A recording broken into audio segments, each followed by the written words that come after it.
Now that we have understood the theoretical underpinnings of autocorrelation coefficient, we'll try to explain its working and application with the help of a simple example. Consider a simple experiment or examination of a process yt where you have 100 observations and at lags 1, 2, 3, 4, 5 you observe the following correlation coefficients. First order coefficient tau1 as 0.207, tau2 as minus 0.013, tau3 as 0.086, tau4 as 0.005 and tau5 as minus 0.022. You want to test first individually whether these correlations are indeed statistically significant, that means non-zero, by that confidence interval approach. That is this setting up this 95% confidence interval and checking each of the correlation coefficients individually whether they are non-zero and statistically significant. And the second joint test or joint hypothesis approach with Box-Pierce BP and Lung-Box LB test to conduct the joint hypothesis whether all of them together are significantly or non-significant or equal to 0. Let us start with the simple 95% confidence interval approach where we would like to set up a plus minus 1.96 into 1 upon under root t confidence interval like this. So you want to set up a confidence interval like this upon under root t and plus 1.96 upon under root t and want to test whether each of the coefficient lie outside or inside this range. Because t here is 100, this number works out to plus minus 1.96 upon 10, which is minus 0.196 to 0.196. So this range is minus 0.196 and this range is 0.196. Now if we compare our coefficients individually one by one, let's see. So by that logic, this coefficient 0.201 is significant, this is not significant, this is not significant, this is not significant, and this is not significant. So that means only one autocorrelation coefficient at lag 1 is significant and non-zero, and this is positive also. So this is what we conclude from the first test. Let's look at the joint test. In the joint test, our null hypothesis is that all of them, tau1, tau2, tau3, tau4 and tau5, all of them are jointly equal to 0. And now we would like to compute the statistics respectively q and q star with these formulas. T here is 100, all the tau k's are given, tau1, tau2 and tau3, tau4, tau5 are given to us, and it is given to us that statistics corresponding to 5% significance or alternatively 95% confidence level is 11.1 and at 1% significance, that is 99% confidence, is 15.1. So let us work out the numbers.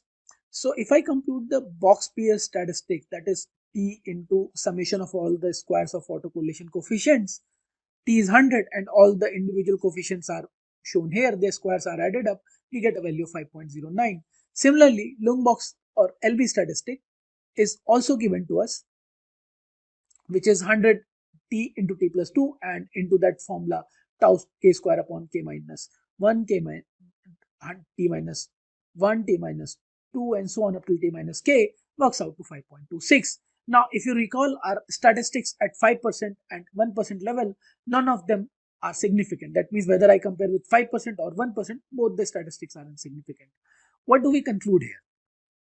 In both cases, with the help of joint null hypothesis that all of them are 0, we fail to reject the null. That means we do not accept the alternate and we conclude that all the coefficients are equal to 0 cannot be rejected. So we have to take them together as non-zero. However, this is in contrast with the first confidence interval approach where the first coefficient of 0.206 appeared to be significant individually while others were non-significant. So why this kind of contrasting result?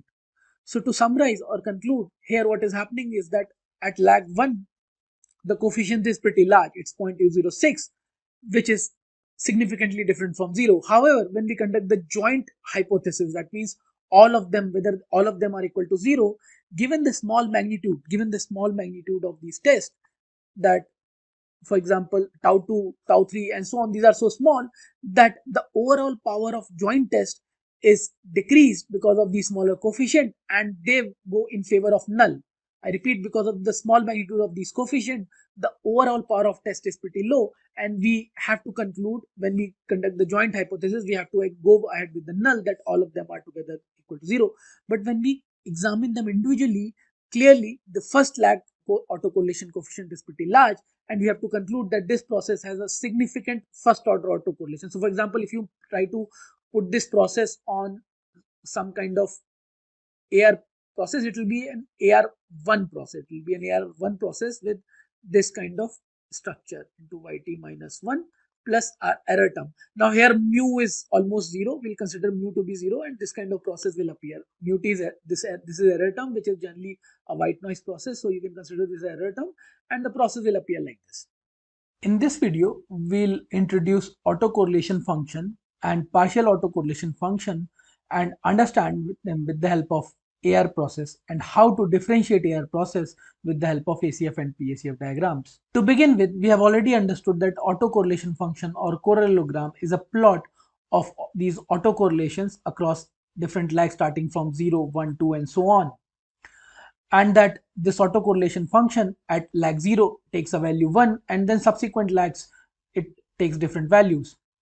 However, the problem is that because the process is correlated, for example, there is some kind of correlation between yt and yt minus 1, even if there is a single order correlation, that is some correlation phi between yt and yt minus 1 and yt and yt minus 1 and yt minus 2, there is a spurious correlation. Mathematically, there is a spurious correlation that results between yt and yt minus 2, which is smaller than phi, somewhere around phi into phi, closer to phi square, driven by the fact that there is a correlation between yt and yt minus 1 and yt minus 1 and yt minus 2. So closer to phi square kind of correlation appears between yt and yt minus 2, and phi cube between yt and yt minus 3, and so on.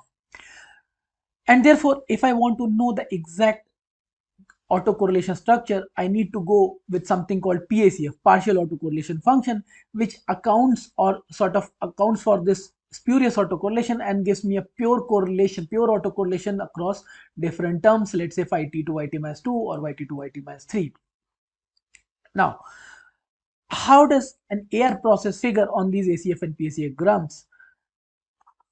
Conceptually, when you have a autocorrelation structure, the AR process has a geometrically decaying ACF. I repeat, AR process has a geometrically decaying ACF because of that spurious correlation. However, the PACF process accounts for this spurious correlation and only shows the exact autocorrelation structure that is present, and therefore on PACF diagram you have non-zero points only equal to AR order. For example, if your actual autocorrelation structure is of 2 lag, that is with lag 1 and lag 2, then PACF will have 2 non-zero points at lag 1 and 2, and rest of all will have 0 values. Let's look at how it appears. We have a simple AR1 process with first order autocorrelation of 0.9. So the dark blue bars are ACF, and notice it takes a value of 0.9 at first lag, but second lag it is closer to 0.81 and then 0.89 cube and so on. So kind of exponentially declining structure with ACF diagram. As we discussed, these rest of these, the first autocorrelation is correct, but rest of them are spurious. So how PACF accounts for it? Let's look at the lighter blue diagram, lighter blue bar, which is PACF. The first bar at first lag is exactly identical as the ACF diagram, but then it is cut off there itself. Then there are no lags. So that means PACF diagram clearly helps us identify that this is a first order autocorrelation structure. Similarly, look at this AR1 process where first order autocorrelation is 0.5. Again, the first lag at lag 1, we have ACF and PACF values are non-zero and same as 0.5, but then ACF exponentially declines, while PACF the values are straight away cut off to 0. So in this fashion, PACF helps us in identifying AR process. Please note that if there were 2 AR terms, they will be appearing on PACF process in the form of 2 bars and so on for 3, 4 and more autocorrelation structure. But on ACF, they appear as exponentially declining bars. Let's look at another 2 diagrams. Interestingly, in this we have AR1 process with a negative autocorrelation structure. So first at lag 1, we have a value of minus 0.5, which is same for PACF and ACF both, this PACF and ACF.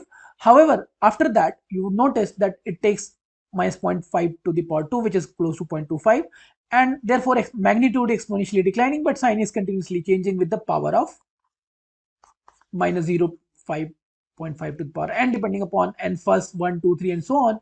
this value, the bar is positive or negative, but on PACF there is only one bar, which is first lag minus 0.5. Again, PACF helps us in identifying the AR process, its lag structure. If you look at a non-stationary process, notice this is a non-stationary process because here the autocorrelation coefficient is 1. So it is on the unit root circle. And notice on ACF diagram, because of this property that shocks are not declining, it's a non-stationary process and shocks are not decaying.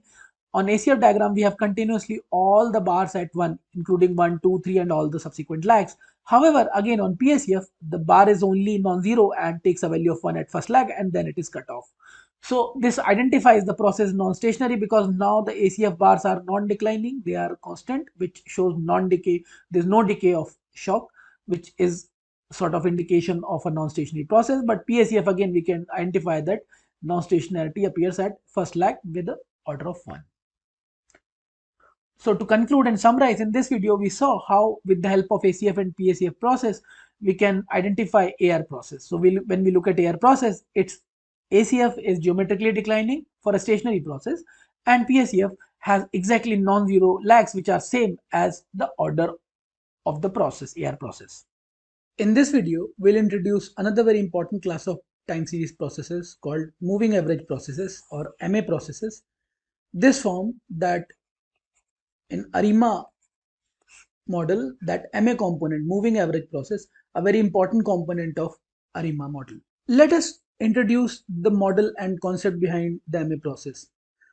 Think of a financial time series process YT such as security market returns as a linear combination of error terms or white noise processes called mu-t. So here the concept or idea behind this process YT is that it is simply a linear combination of these white noise, the current white noise terms mu-t and historical white noise term mu-t minus 1. So what are these mu-t's? Conceptually, these mu-t's are like information shocks that have arrived in the process at time t. Think of day t, let's think t in terms of days, and any sentiment or information shock that has arrived on day is modeled as mu-t.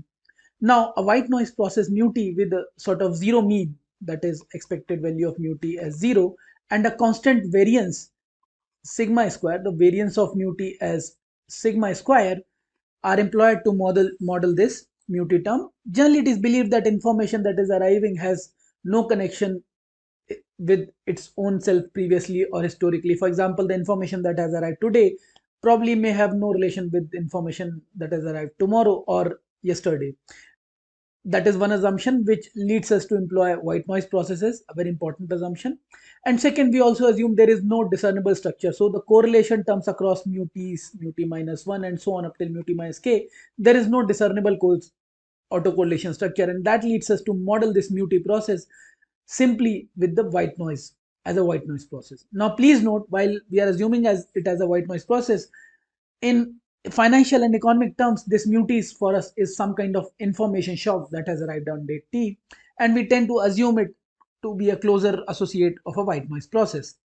Now let's again go back to our MA model of process YT, which is a linear combination of these mu-t's, current shock mu-t and historical shocks mu-t minus 1. Mu here is the average, some kind of average value or constant value.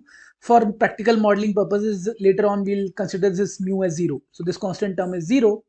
Let's take 30 seconds to understand what this constant mean is. This constant mean for a process like security market return is average return, average period by period return.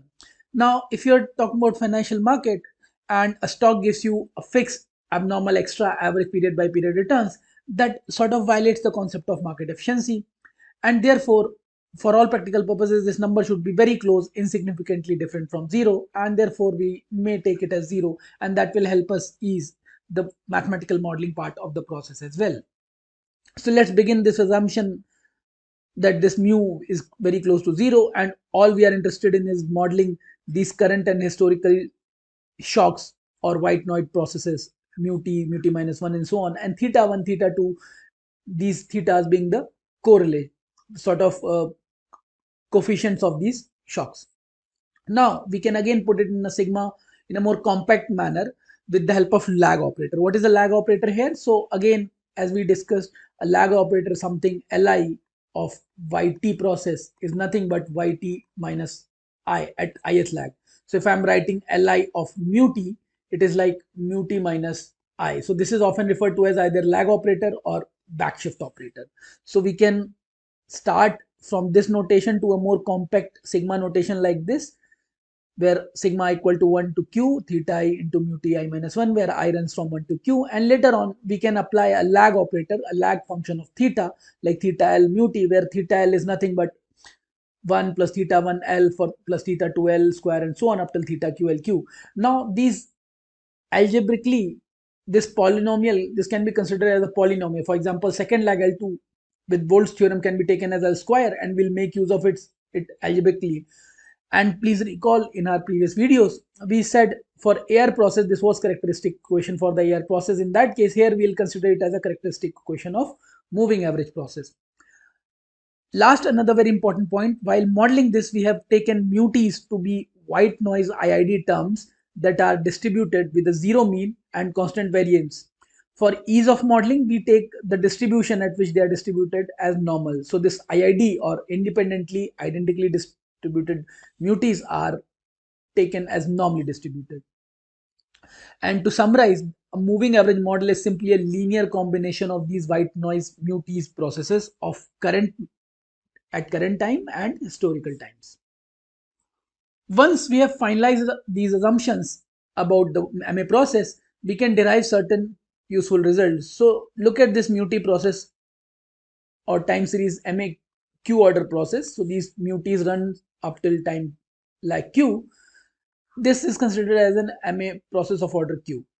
There are some desirable results. The expected value or the mean or this process is mu. Again, this will become 0 for us while later on when we are modeling these results. But still, theoretically, this value is mu. But in financial markets, this will be taken as close to 0. The variance of mu t is this constant number, which is a function of the variance of sigma square, which is the variance of mu t itself, and summation of these theta 1 square, theta 2 square, which is nothing but the coefficient of these mu t's. So this is a constant value driven by this expression. This is also called gamma naught, the variance term. What about autocovariances? So this was variance. Autocovariances are also given by this expression. As we can see, theta s plus 1 into theta 1 and so on. And then a multiplication with variance of the sigma square. What is the sigma square here? This is the variance of mu t. We assumed a constant variance of mu t, white noise processes. These white noise processes are constant variance for different lags, t, t minus 1 and so on, as sigma square. So this is also same as, this is one critical assumption. Slightly it may change. So there's nothing that forces this assumption to hold. It's just a simplifying assumption to make modeling easy. And also please notice, these autocovariances will exist maximum up to order q. So because we have considered an MA process of order q, these autocovariance structure will start from lag 1 and up till lag q. So the qth lag will be the last lag by which autocovariance will exist. After any lag higher than lag q, autocovariances will be 0. So to summarize these notation, what we can call about this MA process, how we can summarize this MA process, as for a MA q order process, it has a constant mean mu, a constant variance, this one, which also depends what is the order of the process theta q, and autocovariances that are non-zero up to lag q and 0 thereafter. So up till lag q they are there and 0 after that. So now we have understood the concept and mathematical model behind the MA process. In next set of videos, we'll try to work out some of these MA process with the help of simple examples. In this video, we'll understand the MA process modeling with the help of a simple MA2 order process. Let us define a simple MA2 order process like this. Yt as a combination of white noise processes mu t minus 1, mu t minus 2. These are the two previous period shocks. That's why second order process, MA2 order process. And theta 1, theta 2 are the coefficients of this white noise process, where expected value of mu t equal to expected value of mu t minus 1 and so on, expected value of mu t minus 2 equal to 0. So it has 0 expected value and its variance of mu t is equal to variance of mu t minus 1 equal to variance of mu t minus 2 equal to sigma square. So this is assumption about white noise process, and we take it to be a normal, some kind of normal white noise process. So what is the expected value or unconditional, some kind of mean of yt as expected value of this expression, which is nothing but this. Now expectation operator runs on stochastic variable like mu t. For constant, it is for example, expected value of theta 1 would be theta 1 itself because it's a constant term. So we apply expectation operator one by one. So expectations of mu t plus theta 1 times expectation of mu t minus 1 plus theta 2 times expectations of mu t minus 2. But these expectations are nothing but 0, because we already said we have assumed this is as a white noise process with a 0 mean. And recall, for yt itself, we are using that constant term mu as 0. Like I said earlier in the previous videos, we'll take that constant mu as 0, which that's why I've not put that mu in that MA process here, the mean term or constant term, and remaining all these mu t's, their expectations are 0. So we get the expected value of yt as 0. This is our generic expression for white noise processes with MA 2 order yt, its expectation is 0. Let's come to the variance part of yt. Now variance of yt, the generic expression is expected value of yt minus expectation of yt into yt minus expectation of yt, because this is a variance part. Now please note, expected value of yt is already 0 that we have defined here. So we'll simply substitute this for 0 and we get expected value of yt into yt, which is expected value of yt square. And we can now put yt, we can substitute this value of yt here and here. If you focus on this expression, you would notice that there would be some square terms. When mu t gets multiplied with mu t, you will get mu t square, or mu t minus 1 multiplies with mu t minus 1, you'll have theta 1 square mu t minus 1 square, and similarly you'll have theta 2 square mu t minus 2 square. But then there'll be some cross product terms when mu t gets multiplied by mu t minus 1. However, and the catch-all expression for these cross product terms is this, and if you recall, we said that this mu t is a sort of white noise processes. So therefore, any correlation between mu t and its previous lag, like mu t minus k, for k equal to 1, 2, 3 and so on, will be 0. So what I'm essentially saying is that correlation or expected value of mu t into any mu t minus k, this can be mu t minus 1 or mu t minus 2, all these terms, the catch-all expression will be 0 with a simple financial logic, and here financial economics dominates over mathematics, that there is no correlation, there is no discernible structure or correlation across mu t's across different time periods, and therefore the catch-all expression for this term is 0. And we are left with expected value of mu t square as this part only. So the remaining, for all the cross products, the expectation is the expected value of mu t into mu t minus 1 is nothing but covariance of mu t and mu t minus s, which is 0. Why? Because we said that mu t's are white noise processes with no discernible structure, and therefore no auto correlation or covariance. And therefore all we are left with this expression. But here we also said that this expectation of mu t square is by definition nothing but covariance of mu t. This covariance of mu t comma mu t is nothing but variance of mu t, and which is same as sigma square. So we have already defined that expectation of mu t into mu t is nothing but covariance of mu t with mu t itself, which is nothing but variance of mu t, which is equal to sigma square. And whether now it is mu t minus 1, variance of mu t minus 1, or mu t minus 2, all of them are sigma square. So with this logic, we are left with this expression, and knowing that this is sigma square, this is also sigma square, and so on, we can take this sigma square common, and because theta 1 square, theta 2 square are constants, their expectation, for example, expectation of theta 1 is same as theta 1, and expectation of theta 1 square is also theta 1 square, and likewise for theta 2 and so on. So this expression, that is variance of yt, is nothing but 1 plus theta 1 square plus theta 2 square into sigma square. This is simply because this is a MA2 order process up till theta 2 only. So we have up till theta 2. If there was a generic term, theta k, as we saw in the previous videos, it will go up to theta k square.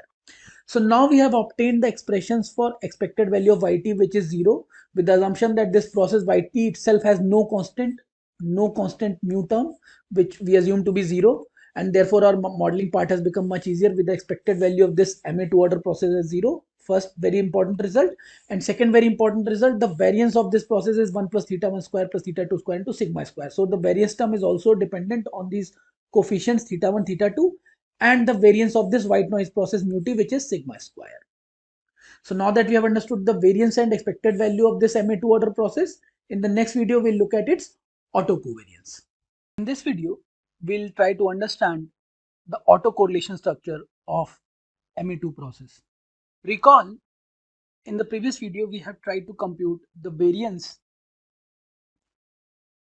of an MA2 process, this kind of process. In this process, we had considered a constant mean which is 0, and these two terms define this MA2 nature of the process. Now, for this process, let's start with the basic definition of autocovariance at lag 1. So that is expected value of yt minus expected value of yt into yt minus 1 minus expected value of yt minus 1. We have already said in the previous video that expected value of yt is same as yt minus 1 and so on for 0 for this particular given process, and therefore these terms will become 0. So we are left with expected value of yt into yt minus 1. Now again substituting for yt this expression, and for yt minus 1 which is just 1 lag previous, so we'll have instead of mu t we'll have mu t minus 1, instead of mu t minus 1 we'll have mu t minus 2, and so on up till mu t minus 3. Now if you recall, the multiplication of mu t into mu t minus 1 or mu t minus 1 with mu t minus 2 and so on will lead to cross product terms, while multiplication of mu t with self, in this case there is no mu t, so we have mu t minus 1 into mu t minus 1 leads to square terms. If you recall from the previous video, given that these mu t are white noise process with no autocovariance, all such cross product terms, the catch-all expression for all such cross product terms is 0, and only those terms that are variance, that is mu t minus 1 into mu t minus 1 or mu t minus 2 into mu t minus 2. So mu t minus square minus 1 and mu t minus 2 square will remain. Their coefficients are easily determined. For example, mu t square minus 1 is a combination of this and this, so it's theta 1. Mu t minus 2 will have theta 1, theta 2, and so on. So this is the expression for autocovariance gamma 1. Or we already know that expected value of variance of mu t minus 1 and mu t minus 2 is same as sigma square, so we can take that out.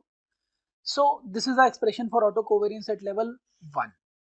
What about level 2? So for level 2, this t minus 1 will become t minus 2, t minus 3 and t minus 4, and now only these two terms will survive. So we'll have theta 2 times sigma square. All the other terms are cross products, like for example mu t minus 1 and mu t minus 2, mu t minus 2 with mu t minus 3 and so on. So this is gamma 2. If we move anything ahead, if we move any further than second lag, notice this will become mu t minus 3, and therefore and this mu t minus 4 and mu t minus 5. So all the products will become cross products. There will be no variance terms, and therefore the value for gamma 3 or autocovariance at lag 3 is 0. What is causing this? This is precisely driven by the nature of this process, which is MA2 process, because there is no theta 3 corresponding to mu t minus 3. This is only two second order process. The third variance, the autocovariance at third level is 0. So we are restricted for autocovariances at level 2. Similarly, had it been an MA3 process, there would have been term for gamma 3, that is autocovariance at third lag, but no fourth lag and onwards.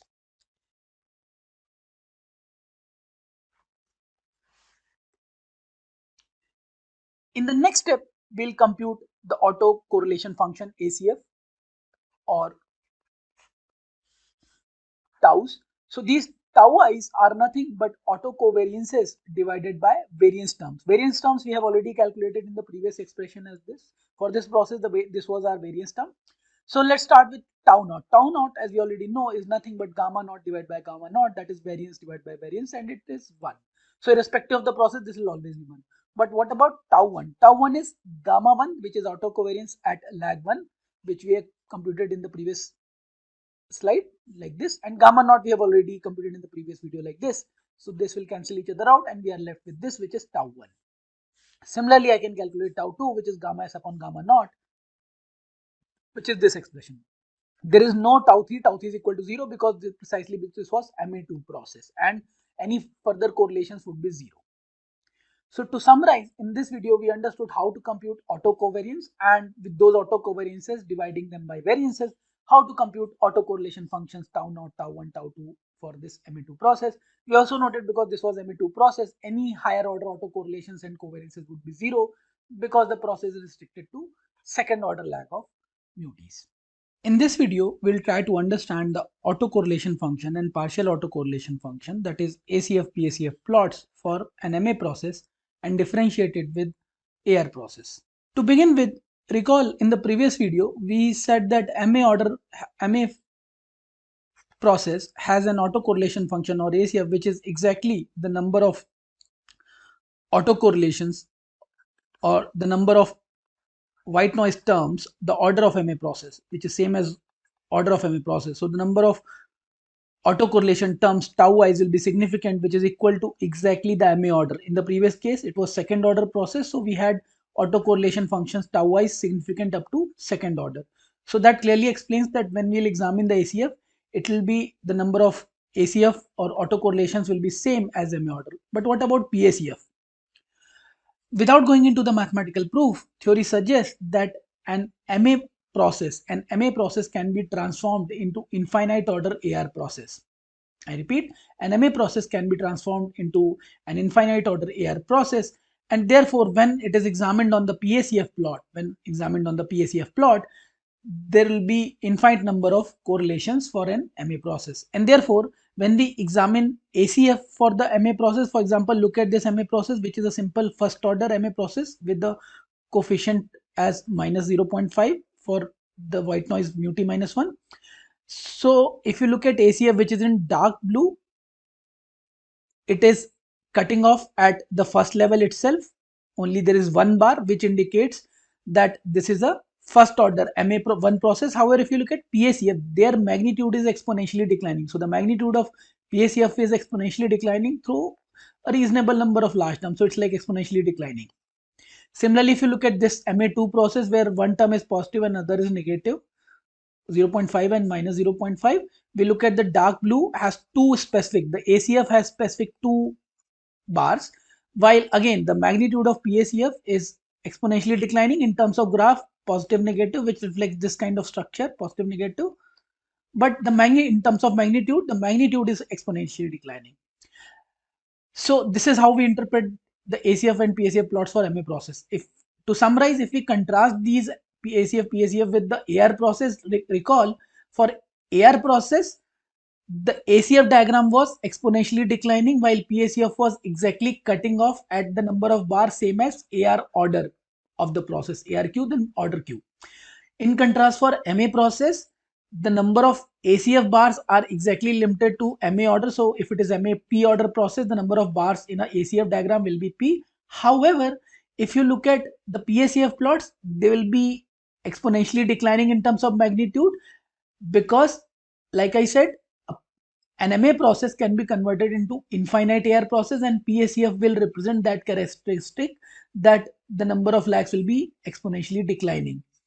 That infinite AR kind of process. Obviously, that infinite AR process has coefficients that are declining as we go ahead and pass. So this declining nature will be captured in the PACF. That infinite AR process will be captured with these PACF diagrams. So this is how we different and contrast between AR and MA process on ACF and PACF plots. To summarize, we noted that time series models offer an extremely simple and useful class of models. In particular, we noted that time series processes are effectively modeled with ARMA-ARIMA processes. However, any time series modeling requires a stationary data, that is a constant mean, constant variance, and autocovariance structure that is not changing across time. We also noted that a non-stationary property has a very undesirable property that its estimation results in spurious relationships that do not exist. Then we introduced autoregressive or AR processes, which are a very important class or component of ARMA models. In the AR process, a time series is expected to be dependent on one or more of its own past values. An ARP process is said to have an order P, that is, the series is dependent on its own past P values. The strength of this relationship is defined by the autocorrelation coefficients of the process. Moreover, if the series is stationary, then these autocorrelation coefficients have a declining structure. That is, they tend towards zero as we go back in time. This is a desirable property as it indicates that the impact of distant terms is less in magnitude. A stationary AR process can be identified with the help of one exponentially declining ACF plot and two a PACF plot that has non-zero bars up till the order of AR process and no bars, that is zero, thereafter. An MA process is a linear combination of current and past white noise error terms. An MAQ process is said to have an order P if it is dependent on its P historical values. An MA process is said to be invertible if the coefficients of white noise terms have a declining structure as we move further down in past. Also, then it can be converted to an infinite AR process as well. A white noise process has no discernible structure. An MA process can be further identified with an exponentially declining PACF diagram and an ACF plot that has a non-zero bars up till the order of MA process and no bars, that is zero, thereafter.